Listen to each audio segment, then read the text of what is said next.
il fatto di ci sono diversi progetti che hanno visto affiancare, adesso faccio un'altra digressione per quel che riguarda la pesca, hanno visto affiancare ricercatori e pescatori e i ricercatori hanno hanno creato assieme ai pescatori il programma di questa ricerca. Quindi hanno portato i pescatori a stare meglio in mare, a pescare un prodotto più grande e quindi a venderlo meglio sul mercato, quindi con meno fatica impattano anche meno poi sulla risorsa che pescano, perché pescando pesci più grandi dai anche la possibilità allo stock di riprendersi. Quindi vorrei vedere più queste cose, cioè più uno sguardo sull'innovazione, sulla capacità di capire cosa vogliamo dall'agricoltura italiana, vederla come un settore dove investire.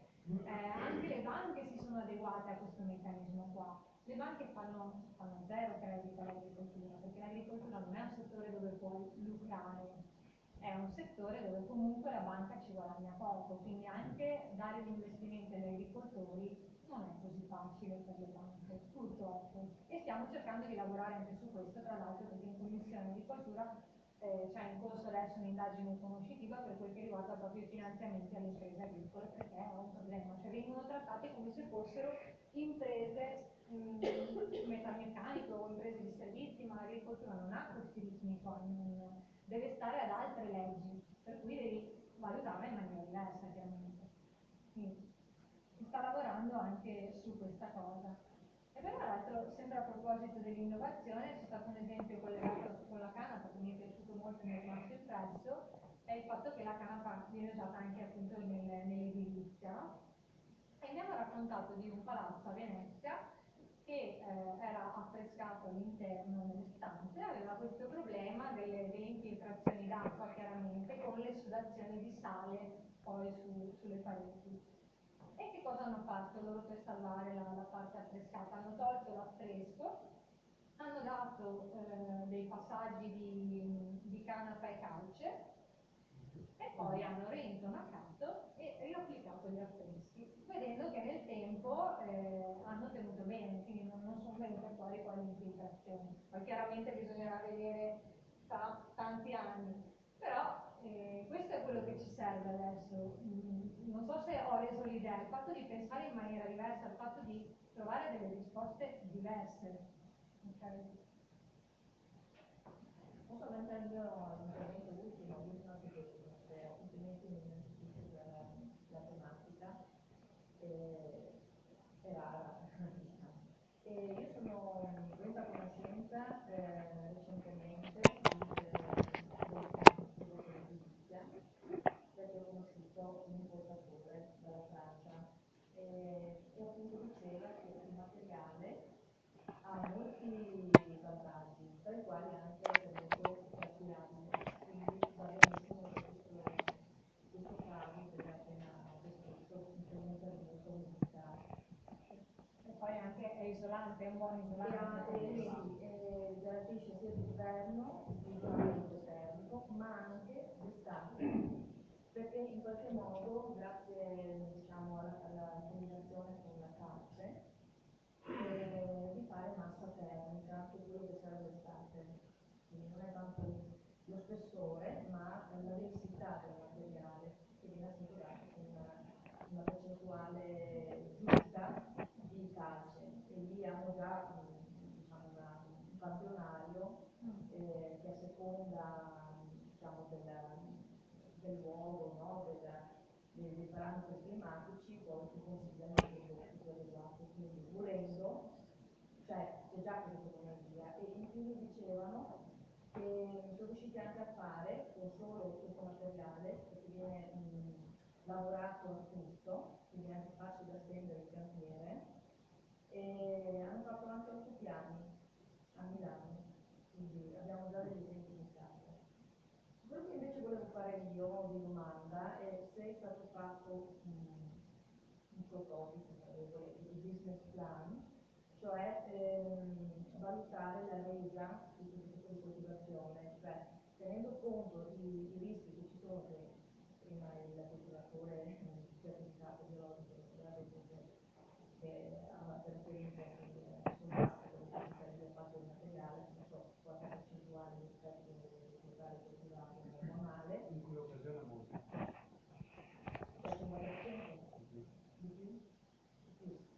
Quindi e capire, ecco, avere una specie di protocollo per evitare questi rischi, una volta conosciuti, è più facile gestire il rischio, no? Ma quanti ettari ci vogliono come minimo perché l'investimento è sostenibile, volendo chi volesse fare questa monocultura? Non so se avete già, Sì, già parlato, perché io sono allora, arrivata a metà dell'intervento. ci vuole una premessa perché allora, tutti non sono in agricoltura, per cui in agricoltura non c'è niente di scritto, per cui io posso portare tutti i dati che abbiamo. Sono 3 anni che coltivo canapa e in 3 anni ho avuto risultati diversi, perché chi decide è sempre il tempo, fortunatamente. Sono loro che decidono, cioè è il tempo che decide tu quanta resa fai, per cui mi trovo anche a volte in imbarazzo quando mi siedo davanti a un agricoltore che mi chiede ma le rese, ma non le rese, ti dico ipoteticamente fa 8 quintali ettaro di seme, fai 130 quintali di paglia e tutte queste cose qua. Come l'anno scorso che non c'è stata la legagione dei fiori, quindi le paglie di canapa sono state raccolte un mese e mezzo dopo, abbiamo fatto 80-90 quintali per ettaro. Difficile poi spiegargli che adesso non ti conviene più perché però in agricoltura si è già più predisposti, perché si sa, perché come c'è stato il problema con la canapa, c'è stato il problema col mais, c'è stato il problema con la soia, per cui si entra già. Per la sostenibilità del progetto, io ho visto attualmente parliamo di 3 ettari, 3 ettari e mezzo. Okay. Attenzione però, e qua faccio un distinguo. A me piace molto lo spirito di molti agricoltori che vengono e dicono io voglio cambiare modo di coltivare la terra di mio nonno, di mio zio, di mio papà, voglio fare canapa. Quanta terra ha? 500 metri, 600 metri. Allora, non è sostenibile, gli dico la prima cosa, però mi dispiace perché mi metto nei suoi panni, cioè tutta la volontà di fare, la canapa è ha un ruolo sociale molto importante, specie per persone come queste, allora gli dico guarda, fai così, torna quando hai convinto 5-6 vicini, fatemi su 4-5 ettari, poi vi trovo io il terzista che vi lavora e tutto quanto, fate il gruppo, cioè è così che si fa, allora diventa sostenibile. Altrimenti no, a livello dei costi, io ho avuto delle problematiche l'anno scorso con chi era isolato, aveva un ettaro, al momento del raccolto, il raccolto è arrivato più tardi per problematiche legate al tempo. E cosa è successo? Quando si è andato a chiamare il taxista, gli dice guarda che devi andare a raccogliere la canapa. Ah, ma io sto facendo la soia adesso. Non mi fermo per la tua canapa, per fare un ettaro poi dammi 20 ettari più facile, un ettaro non sto a stoccare la macchina a pulirla per un ettaro. È chiaro che quella canapa è rimasta lì. Poi abbiamo trovato un altro sistema, un progetto, tra l'altro l'abbiamo tagliata a mano, dobbiamo mandare la salvaguardia delle balene di Venezia, un progetto, e ti dirò quanto dura là in acqua, proprio dentro l'acqua salsa, vedremo, insomma, bene o male a piedi non abbiamo lasciato nessuno. Però cioè, tecnicamente se un'azienda da sola che parte, parliamo di 2 ettari e mezzo, 3 ettari, questo è proprio il minimo secondo me che bisogna. Però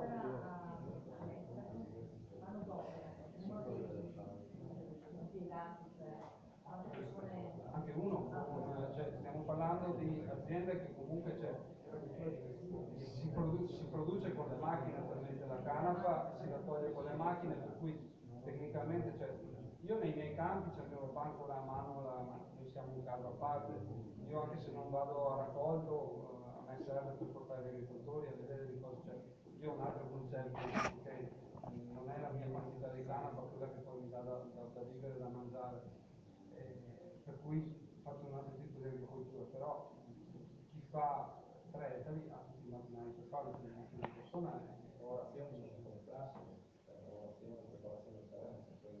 sono quelle classiche. Ovviamente io consiglio che è una tecnica che si usa in agricoltura biologica, è quella della falsa semina, cioè si prepara il terreno come se dovesse essere inseminato, una volta che l'erba è germogliata e uscita si ripassa sopra e poi si fa la semina vera.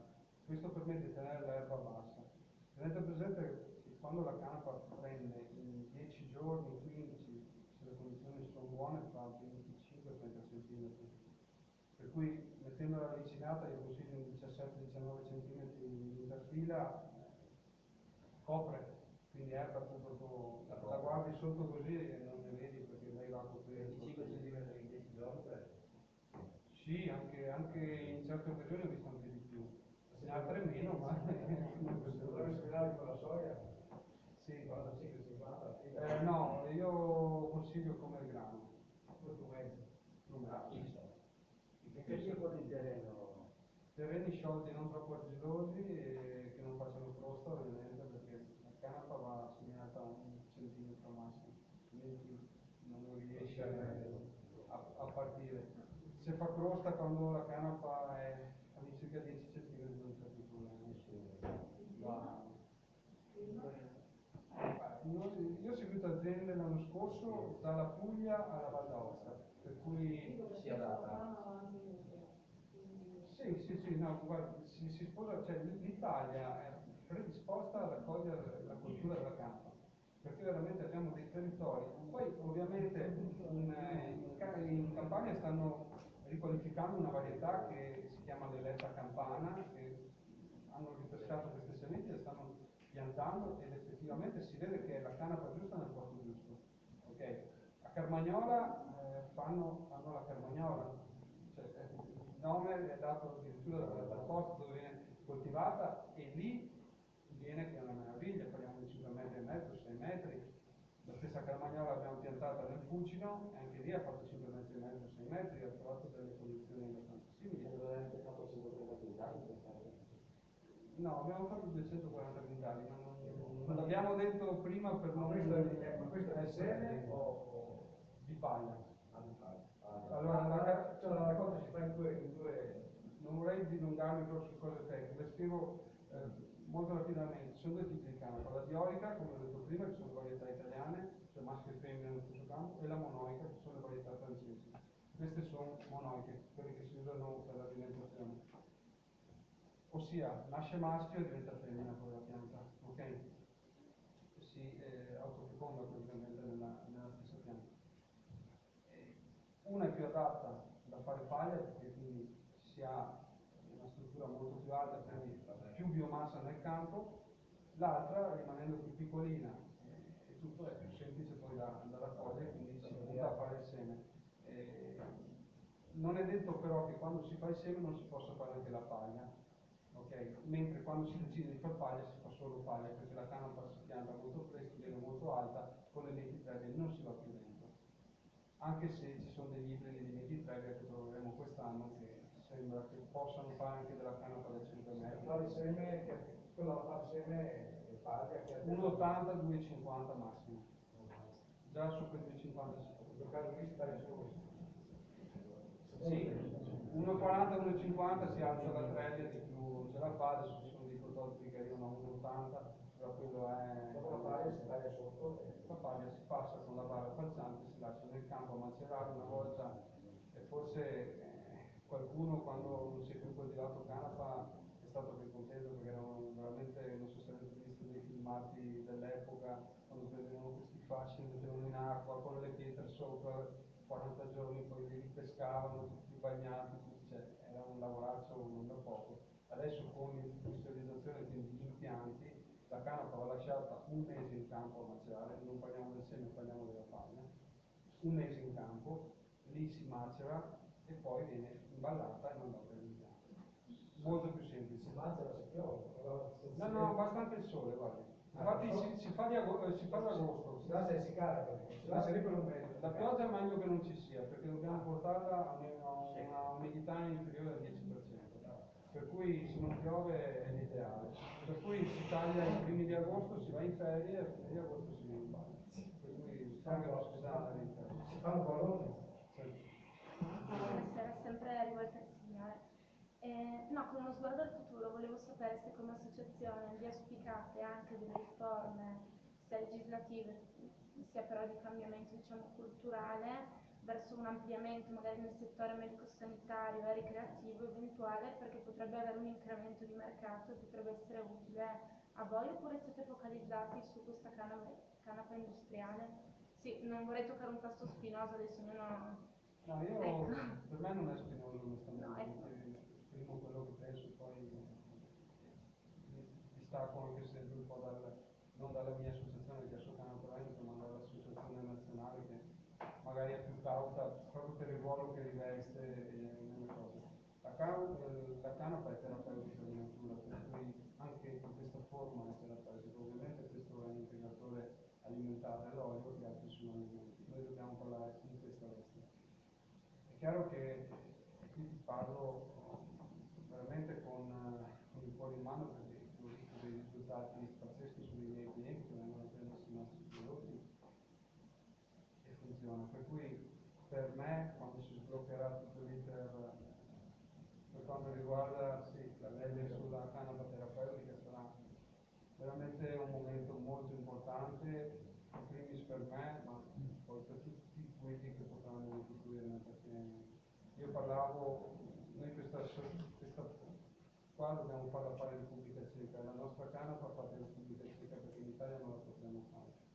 Per cui io parlavo con i ragazzi che ci fanno questo prodotto qua, loro sono ben dentro il ministero che discutono di canapa terapeutica, loro hanno studiato fino adesso 163 cannabinoidi, li hanno isolati, diciamo, per cui di studiati sai che veramente studiati bene ce ne sono 7, 8, non di più, per cui c'è tutto ancora un mondo che si può aprire con la canapa e mi auguro che veramente cominci, ci sia poi, sicuramente ci sarà il business delle multinazionali dietro, è scontato che ci sia e dovrà esserci, dipende dalla posizione che prendiamo noi, perché anche solo la consulenza per queste aziende può essere importante, quindi là poi ce la giochiamo, altrimenti comunque ci taglieranno fuori perché non possiamo ottenere, però la nostra idea al di là della canapa terapeutica per uso ricreativo, per le cose là, è un ambito che io personalmente non considero, perché poi ognuno fa il suo. Per quanto riguarda il terapeutico mi piacerebbe parlarne molto di più. Solo una precisazione, tutte le piante non ci sono per lavare tante enorme, grande, non ci sono macchine che le possono lavorare. No, si devono lavorare in un modo differente, okay? Che diventa molto più vincolante agli impianti che ci sono nel territorio. Come dicevo prima, non so se lo vedete tutti insieme, poi se volete vederlo insieme qua. Il seme si stocca e si manda in tutto il mondo. Le rotoballe di paglia da mandare in giro per il mondo sono molto costose. Fate conto, un camion può caricare all'incirca in valore 1500 euro più o meno di canapa, un viaggio fino a Torino dalle nostre zone costava 900-950 euro, per cui ci mangiamo tutto, per cui cioè, fare la canapa da paglia è molto più legato alla territorialità e avere l'impianto proprio nella zona che non puoi avere di prodotto. Per quanto riguarda l'edilizia, divento un po' patriottico, c'è un'azienda di Bologna, si chiama Calce Canapa, fa degli ottimi prodotti che trovate anche, abbiamo allestito una piccola mostra, chiamiamo, piccola per cui se volete anche proprio toccare con mano quello che è stato detto prima, la potete vedere, insomma. So che si sta muovendo qualcosa anche qui in Friuli, che c'è un'azienda che sta investendo, però non so niente di più, onestamente. Come sono bisogno di Piantata nel periodo giusto, quindi il primo raccolto fino a fine aprile, tecnicamente non ha bisogno di irrigazione. Per questo è un'agricoltura anche sostenibile, perché non andiamo a buttare acqua per niente, come per esempio la famosa polenta, no? Che da noi si chiama polenta al mais, lì ne vanno tolti, e se facciamo poi il conto, no, per avere un litro d'acqua ne abbiamo spesi 10.000, non vale la pena, per cui la canapa va da sola perché fa una radice profonda di 1,5 metri, va a cercarsi. si torna e va sotto. Sì. Quindi va a cercarsi.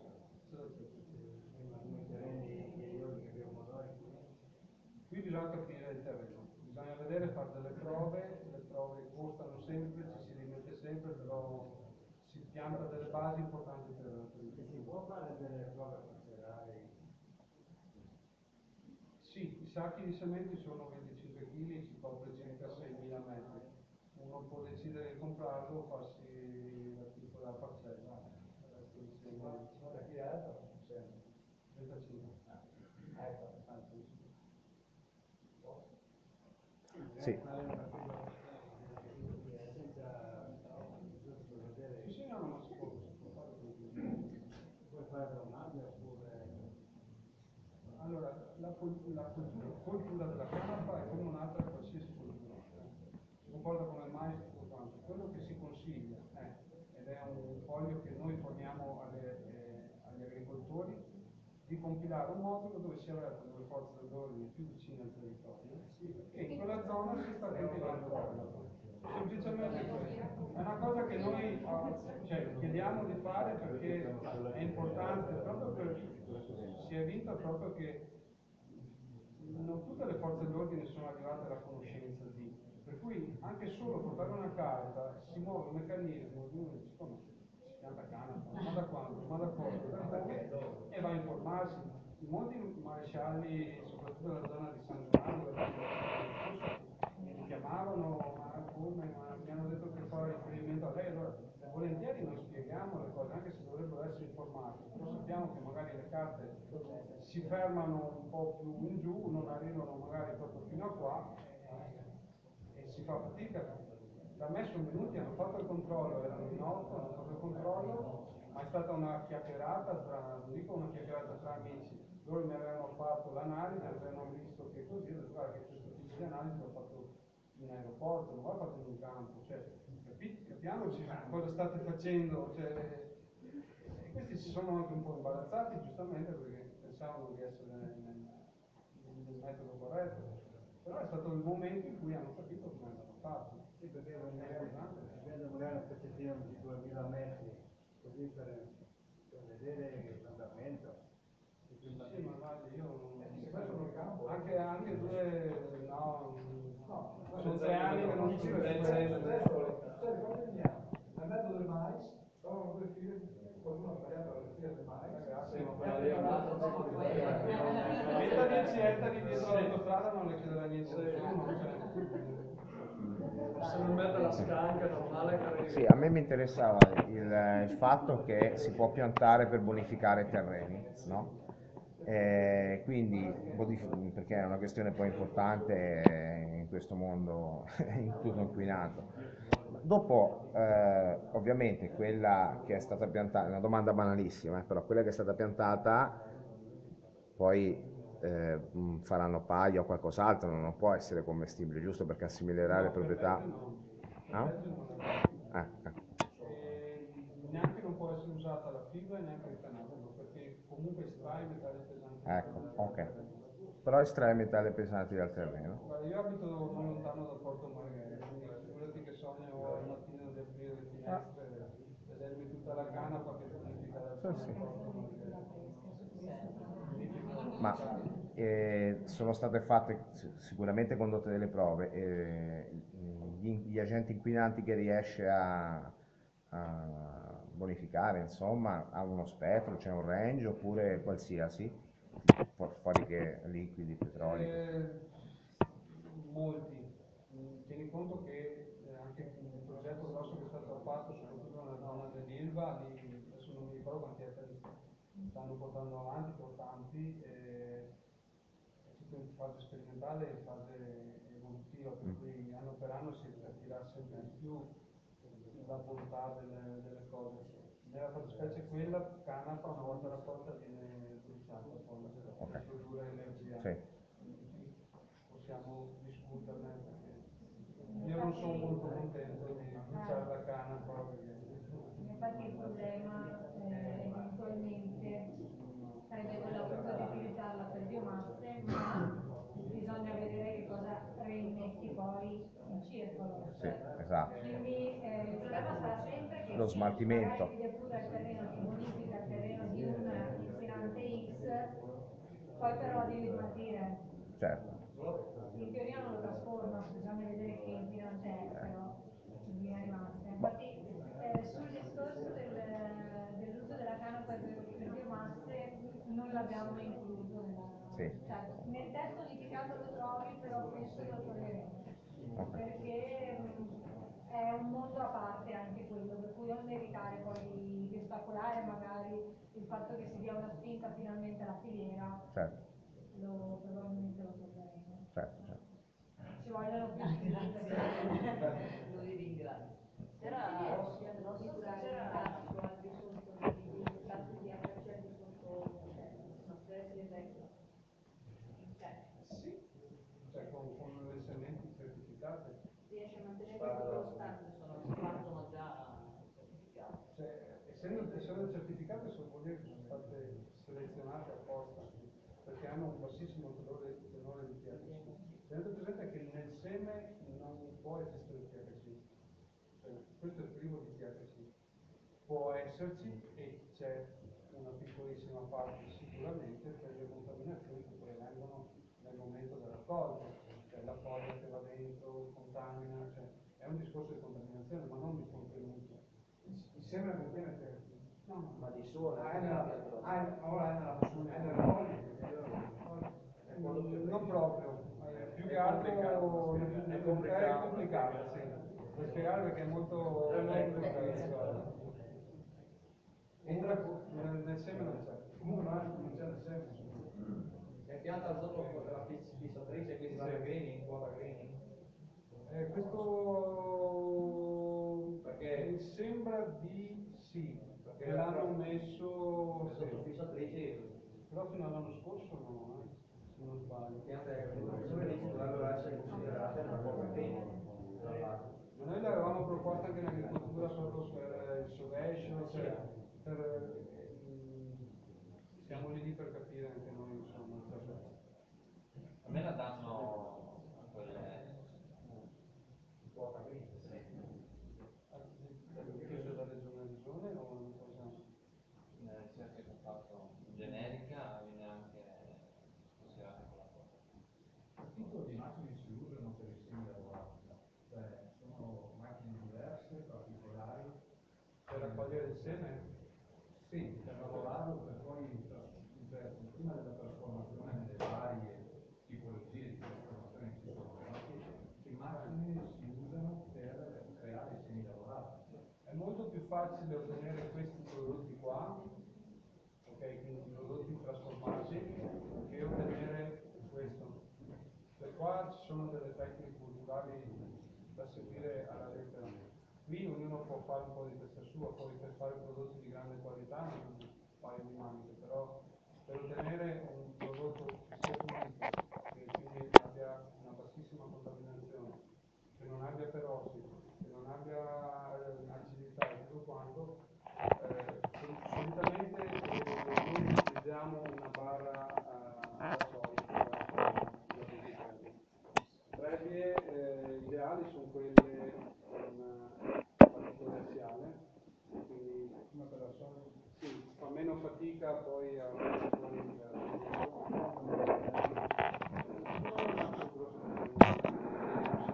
molto variabile. Dopo va essiccata entro 4 ore, ecco qualcuno aveva fatto una domanda prima sul come poi fare. Noi abbiamo fatto un modello proprio da seguire, cioè entro 4 ore devi essiccare il seme, deve essere pulito, deve essere così, così, così, allora si ottiene un prodotto di altissima qualità e che mantiene poi la qualità anche quello che serve.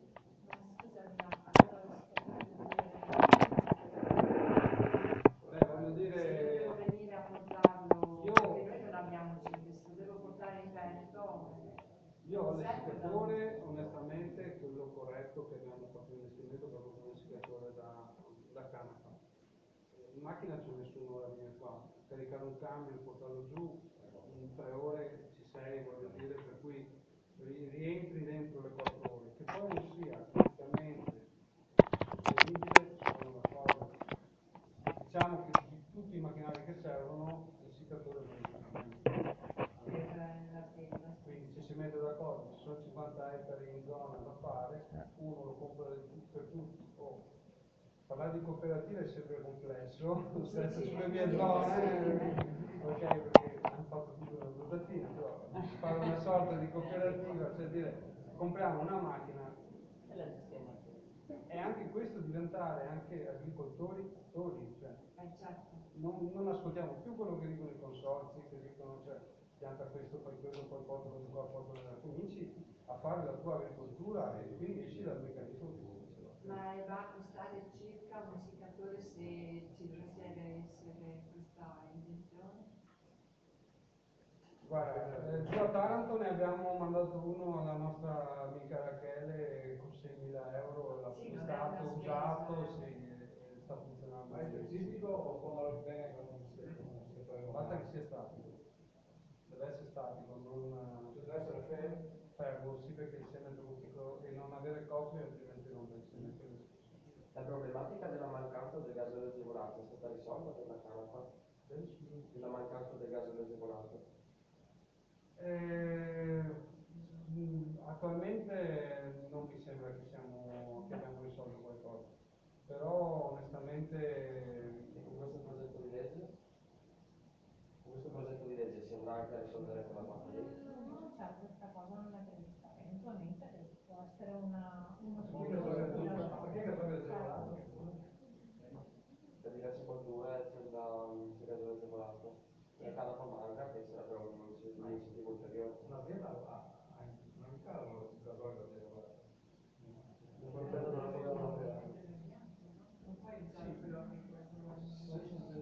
se uno è iscritto e ha i diritti alle quote, comunque anche la Canapa, cioè, io ce l'ho agevolato e metto dentro sul piano culturale, metto dentro anche la Canapa. E non mi hanno Sto parlando con un agricoltore e lui diceva che per la Canapa non c'è. Ma non c'è,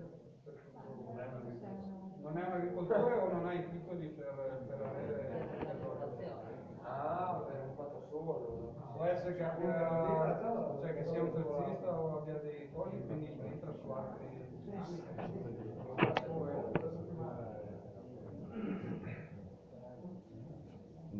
Un'altra domanda, sì. No, ma mi ha fatto allacciare. La canapa ci sono stati degli esperimenti, l'hai detto anche prima, per essere combustibile, ok? Anche, mi pare di aver capito. Esatto. Quindi attualmente ovviamente la produzione per fare combustibile il costo sarà alto e ci sarà tutto. Nel caso fosse divenisse competitivo in futuro, le famose lobby di potere e tutto quanto, cioè come si muoverà in quel caso lì tutto il sistema? Vediamo già quando sono in difficoltà le rinnovabili, Sì, insomma. esatto. Vediamo già in che direzione è andato lo sblocca Italia e Esatto. si capisce. Sì, quindi diciamo anche nel piano magari integrare magari una specie non so, di qualche tutela, di qualche impedimento da parte delle lobby che acquisiscano magari, cioè mettere proprio, non so se mi sono spiegato bene. Sì, una forma di tutela a livello di mercato, Sì. per evitare che venga preso anche il mercato della canapa per l'incremento come combustibile. Sì, come combustibile, sarà dura. Molto difficile.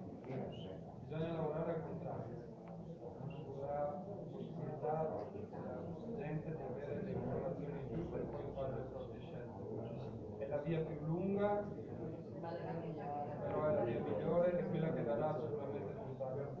Non potremo mai competere con loro, cioè, in assoluto, a meno che non abbiano un interesse loro che coincide con l'interesse nostro. Sì, sì, certo. Sì, sì, va. Se no dobbiamo veramente lavorare dalla base. Sì. Dobbiamo mettere canapa per cominciarla. Dobbiamo mettere canapa per cominciarla. È una follia pazzesca, però anche perché attualmente la domanda di prodotto alimentare non sostiene, cioè l'offerta non sostiene la domanda, per cui qui abbiamo una proteina, c'è il 35% di proteine che vengono, proteine vegetali molto più semplice farle rispetto alla proteina animale, con meno utilizzo di risorse, per cui possiamo veramente sfamare tante persone qui. Ma poi, col prezzo che ha il totale di canapa, di seme di canapa, quale altro prodotto agricolo costa 70-100 essendo un prodotto internazionale, Sì, chiaro. qual è il prodotto da 70 euro in Italia? Sì, attenzione perché poi deve essere lavorato. Io parlo quello che noi lo paghiamo sotto traccia fondamentalmente, no? È chiaro che poi il prodotto deve essere trasformato, lavorato, quindi ci si discosta abbastanza dai 70 euro a quintale, però piano piano si arriva ad avere una competitività molto interessante anche a livello poi di costi di Assieme e la paglia, questa differenza? a ritiro sì, perché parliamo di due prodotti completamente Di produzione molto più. Sì, produzione completamente Perché passiamo da 130 a 180. Esatto, una bella differenza. Quindi il seme verrà un prezzo maggiore. Sì, 180 euro a quintale per il biologico, 150 per il convenzionale, mentre la paglia 15 euro a quintale. Se pensate che il trasporto viene a costare 8 euro a quintale, vedete che di più anche. Scusate, parliamo di 9,50 euro a quintale. Che sia biologico o convenzionale fa lo stesso risultato, ecco perché si sta spingendo verso l'agricoltura biologica, perché abbiamo lo stesso risultato con un reddito maggiore. Cioè chi pianta mais biologico e chi pianta mais convenzionale, la differenza è minima da quello che la pagano, però la differenza la fa la resa poi nel campo. Il convenzionale ne produce tantissimo, il biologico molto meno. Con la canapa invece i risultati sono gli stessi, anche perché io, ripeto, continuo a fare coltivare il gruppo tutto biologico, per cui le rese sono quelle, ma anche nel convenzionale si può fare mezzo quintale in più, un quintale in più per ettaro, ma non è quello che risolve il problema, primo, e secondo non ha senso. Continuiamo su questa strada e cominciamo a prendere dimestichezza con qualcosa di nuovo. Non fare poco, come dici quintale per ettaro. Ma lei dovrebbe vedere più che altro la faccia dei terzisti quando passano con la 23 che continuano a guardare il cassone che non si riempie mai, perché sono abituati con una passata di mais a avere il cassone pieno e qua dopo un ettaro hanno un quarto di cassone, no? Cioè, è veramente una cosa 8 quintali. Anche per allora, di lievole sì. Siamo arrivati anche a una resa di 16 quintali, 17 per ettaro, e quello è quello a cui dobbiamo puntare. Con i miglioramenti culturali, sicuramente ci arriveremo, le conoscenze, anche le varietà che stiamo affinando e tutto quanto, ci arriveremo. Per il momento diciamo 8 quintali, ma l'anno scorso abbiamo stati 6. Sì, 2 anni fa sono stati 10. Per quello che il business plan è difficile farlo, cioè fare il possibile con questo prodotto di tante le conoscenze. No, per fortuna guarda, altrimenti avremmo già deciso cosa fare anche quello che ci circonda. Diciamo che comunque la grande forza è che ha poche spese, perché Ma soprattutto quello. poche spese di semente, irrigazione quasi zero, Aratura, presa semina, semina e raccolta. Basta. Non si c'è. può dare un reddito quasi pari al mais senza avere tutte le spese che si deve al mais. La cosa però che gli agricoltori fa sempre fatica a entrare, che quantificano subito la cosa, cioè è quello che rende anche gli anni dopo. Il nostro presidente a Torino, dopo 3 anni che piantava canapa, ha fatto un 27% in più di mais l'anno dopo, dove ha piantato canapa, Sarebbe senza mettere niente. ideale per fare un'azione. Classico green, è quello che Esatto, infatti la votazione rientra nelle pratiche greening e quindi potrebbe avere un senso anche in questo caso. Sì, perché adesso abbiamo oltre 30 ettari, c'è la quota obbligatoria, quindi sarebbe un buon prodotto, avrà un costo di per la pianta delle coltivatrici, utilizzare una canapa in effetto rotazione, perché no?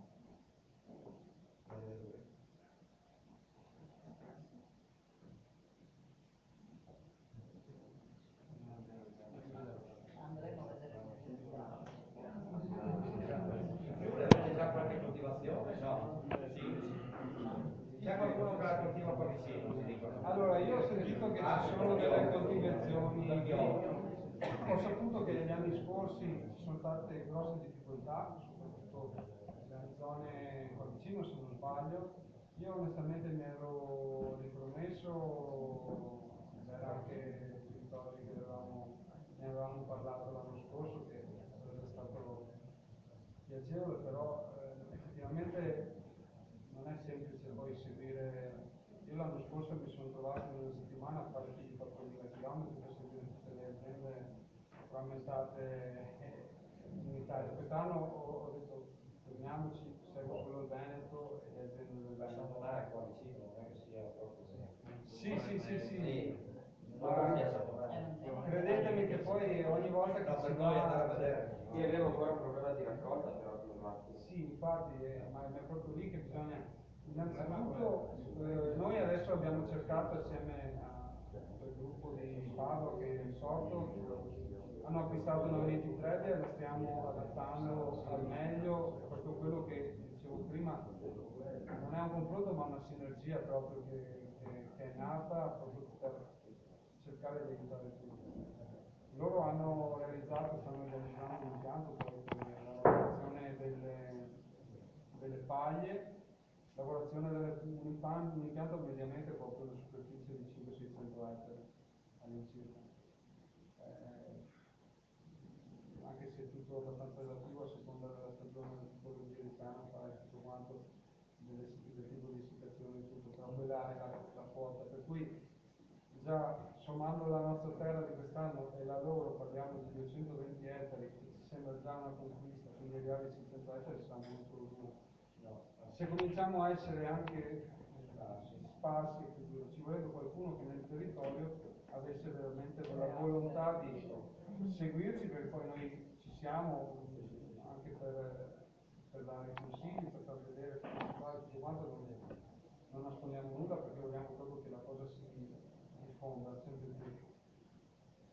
Però veramente la volontà di fare qualcosa che cioè, per i primi 3 anni non ti dà nessun guadagno, cioè io l'ho fatto come è diventato il mio business, però spero che cominci a essere un business positivo e stia andando avanti, perché correre avanti e indietro noi a livello di quota associativa non chiediamo niente agli agricoltori, cioè quando io vado dagli agricoltori io vado tutto gratuito proprio per dare un sostegno.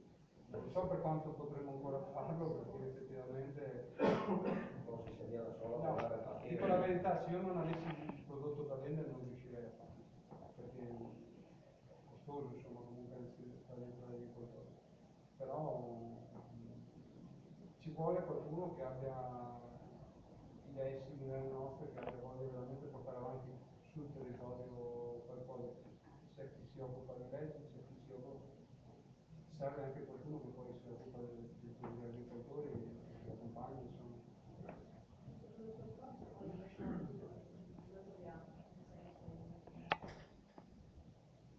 Attualmente sono in Veneto, adesso ho cominciato anche a Udine, ho fatto un mercatino a Udine, piano piano stiamo venendo anche sul Friuli perché abbiamo parecchie richieste, ce lo chiedono perché siamo tra i pochissimi.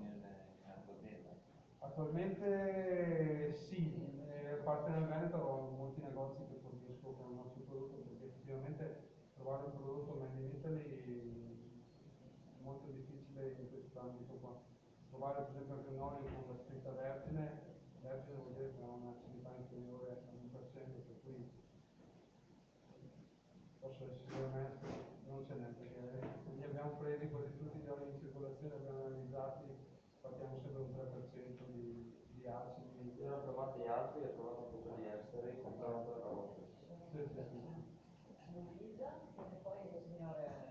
Sì, volevo chiederti quanto costa un impianto per l'esportazione della pianta, delle paglie? Dipende, perché gli impianti allora quello nostro di Torino è molto modulabile. Il secondo che abbiamo realizzato a Taranto è su un brevetto di Assocanapa, all'Intermotto, e va costruito, cioè va assemblato a seconda poi di quello che è il risultato che vuoi ottenere. Si parte dai 700.000 euro all'incirca, si può arrivare ai 2 milioni di euro. Poi cosa si può vedere. I conti sono positivi, onestamente sono positivi, non quanto per l'impianto che abbiamo a Torino, che povero è stato è quello che subisce sempre tutte le prove varie, sta tirando un po' la lingua perché effettivamente ha messo molto sotto sforzo e non ha rese elevate, però tecnicamente con i nuovi impianti si sta ottenendo dei risultati buoni. Il problema è la vendita poi dei prodotti, perché sì, abbiamo ottimi prodotti per l'edilizia, ma l'edilizia non è che stia camminando molto, insomma, per cui attualmente non c'è in Italia, non si fa filato. Noi abbiamo tantissima fibra di canapa, che è la parte esterna della pianta, che abbiamo circa 1000 tonnellate nel magazzino e non sappiamo veramente cosa farne. Tenete presente che le grosse ditte che fanno filati hanno investito molto sul cotone, per cui non hanno proprio questo interesse a fare filati di Volevo portarvi la mia esperienza di semina. Io 3 anni fa ho seminato la pittura, avevo raccolto di persona la girauda per andare a prendere, l'avevo messa in un terreno con molto scheletro, quindi tanti sassi, un'esperienza negativa perché seminata il giorno di San Giuseppe, come una volta che seminavo il mais il giorno di San Marco, quando si rispettavano i cicli della natura, no? Guardate, appena messa, dopo una settimana era pronta. Appena 3 gelate, cresciuta, 3 grandinate di varie dimensioni, l'ultima era una come non. La pianta spezzata, è ritornata dritta, ha una forza incredibile, però è mancata l'acqua, quindi non sono riuscito proprio a vedere. perché drenava troppo il suo terreno, Un terreno non tratteneva un nulla. terreno non adatto, era grande, era 3 volte sotto zero, 4, 5, no? Sì, lei è una pianta forte, è vitale, però effettivamente trova delle condizioni, abbiamo fatto delle prove anche sulle zone vicino alla Romea, dove sono comunque zone di sasso e lì non è, cioè, proprio non è venuta, è partita, ma poi si vedeva che c'era qualcosa che la disturbava, è chiaro che bisogna capire a seconda del territorio, magari guardi, è solo anche la tipologia di seme sbagliato. In un'altra parte non la riservi. Provi delle varietà diverse, magari vediamo Perché noi quando parliamo di agricoltura dobbiamo tenere presente sempre che la qualità e la salute di un popolo è direttamente proporzionale alla qualità e alla salute della sua agricoltura. Se ci dimentichiamo questo, parliamo dentro il TPP e porcheria ma forse lo scapoliamo, Speriamo. Io ci credo. Ma non detto che facile, Forse sì. Beh, Sei già in due, dai, dentro sarebbe buona cosa. Stapolare quindi.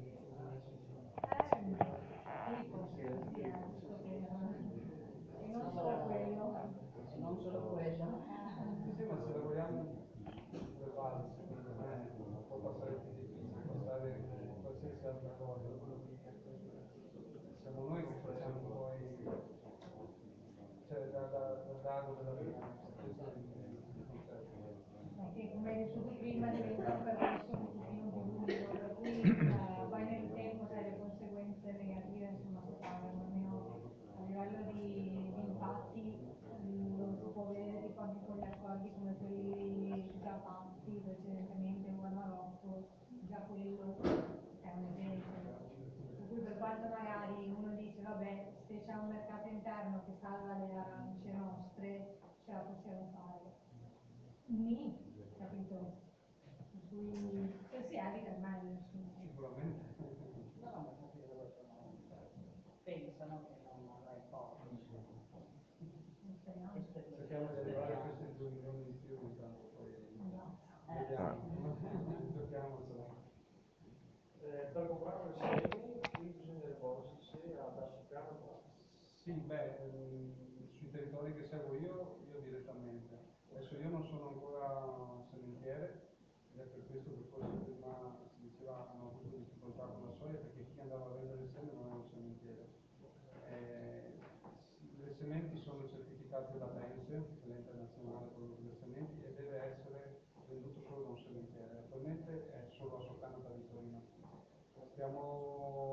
anno, adesso valuterò di fare l'iter per la richiesta di diventare sementiere anch'io, in modo che sul territorio si verrà a comprare direttamente. Attualmente chi fa richiesta del seme, io faccio da tramite con Torino e uno, una volta pagato il seme, si lo trova direttamente in azienda. Insomma, la cosa funziona, in 10 giorni c'è il seme a casa, per cui funziona. C'è un minimo che si deve comprare? Il sacco da 25 kg.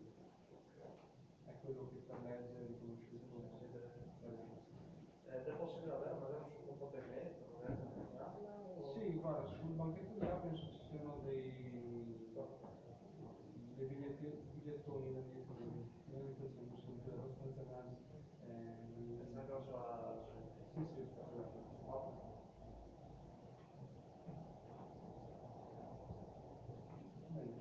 Bene, ma io sono contenta, anzi immagino noi siamo contenti che la serata insomma, sia stata così partecipata, ma anche ci siano state tante domande, perché vuol dire insomma, che c'è anche un desiderio di cambiare culturalmente, di ritornare un po' anche indietro nel tempo.